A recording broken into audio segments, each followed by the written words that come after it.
The future looks like a big party, and Raymond excitedly shares his vision for McDonald's with his wife, ready to get the party started.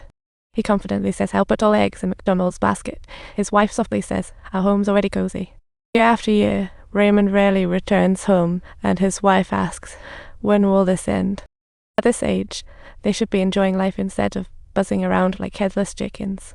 After a heated argument, his wife storms off, leaving Raymond in a lonely room, thinking with a wry smile that he's just too impatient. For his family, Raymond must endure the tough sales job, facing customers' coldness daily. His inner rage feels like a balloon getting smaller, so he slaps the car, trying to let his frustrations fly away. But Raymond doesn't want to live this way forever. After thinking, he musters courage and goes to McDonald's. He is delivering a presentation as if he were a seasoned speaker, vividly describing his dreams to the two brothers and illustrating his nightmare-like vision for McDonald's. Moved by Raymond's passion, they give him a chance, as if bathed in divine light. But to prevent Raymond from stumbling again, they set a stricter contract. It's like cooking hot pot. They have to watch the heat carefully. According to the contract, Raymond can't alter any food freely, like tied with a safety rope. Thus, he only gets 1.4% of the profit, which is like grabbing a corner of a small cake. But Raymond didn't back down. He boldly signed the contract, making the move feel like a do-or-die battle. With a heart full of dreams and a marketing pitch in hand, he raced to the bank like a character in a role play, eager to convince the bank manager. But fate played tricks like a mischievous child. The bank manager recognized him right away, as if watching his credit had deteriorated from past glory to nearly zero, and the bank was no longer willing to fund him.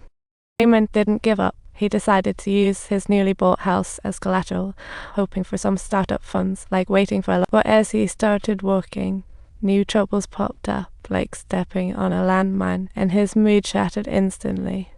McDonald brothers barred him from freely altering the layout, like playing a safety game. Waiting for the architect's review meant his wealth would be on pause, like watching a long movie trailer. Raymond couldn't take this blow anymore, so he decided to gamble and start working right away like a risk-taker. Subtitle: He attempted to secure a Coca-Cola sponsorship, only to be turned down by the McDonald brothers.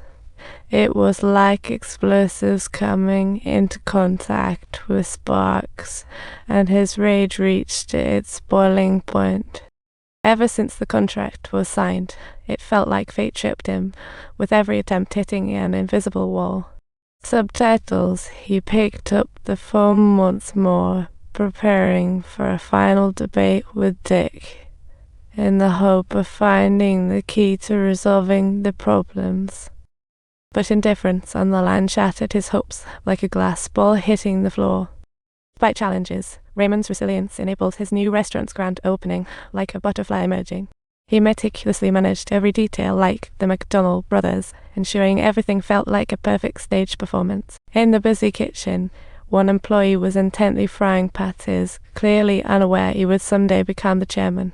Raymond returned home exhausted, like a soldier defeated in battle, feeling both close and distant to his wife. Chasing after his career, their connection seemed to fade, yet his wife continued to support him silently, like a loyal shadow. That evening, his wife took Raymond to a grand dinner, introducing him to her wealthy friends who only cared about appearance. These businessmen looked down on Raymond's venture, treating him like a punchline in a comedy, constantly mocking and yet his wife always stood by his side, supporting him with her graceful and resolute demeanor. Raymond's McDonald's surged like a whirlwind, securing contracts via his wife's network, shining bright. His business empire expanded like stars filling the sky, but this prosperity raised deep concerns for Dick. Dick knew that such rapid expansion would pose significant quality control challenges, like a small boat rocking in a storm. Although Raymond sensed this, he decided to check the branches personally, like a detective on a case. Entering the branch, he was shocked to see all as Dick said, like in a nightmare. Menu items added without permission, awful decor, along with non-standard burgers. all made him burn with anger and feel deeply disappointed. Back home, he decisively cancelled dinner with his wife's friends, feeling like a knife to his heart, mocking the wealthy yet hollow individuals. Such remarks made his wife extremely uncomfortable, as she wondered why Raymond treated her friends this way. Back at the office, Raymond spotted a Jewish man selling Bibles, leaving him puzzled, thinking, is this a brainwashing course? The man pitched the product with sincerity, drawing Raymond in, and he decided to hand over a contract, yearning to find others who also strive in life. This is what Raymond sought. The man ran the kitchen. The woman smiled like a happy sprite, exuding sweetness. He praised the couple before his wife, making her more awkward, like poking a hornet's nest. But Raymond didn't mind, chatting with every hard-working couple as if hosting a networking event. He offered valuable contract opportunities, eager to find partners who would strive together with him. Raymond understood this advice was a profound insight into reality, not just empty criticism.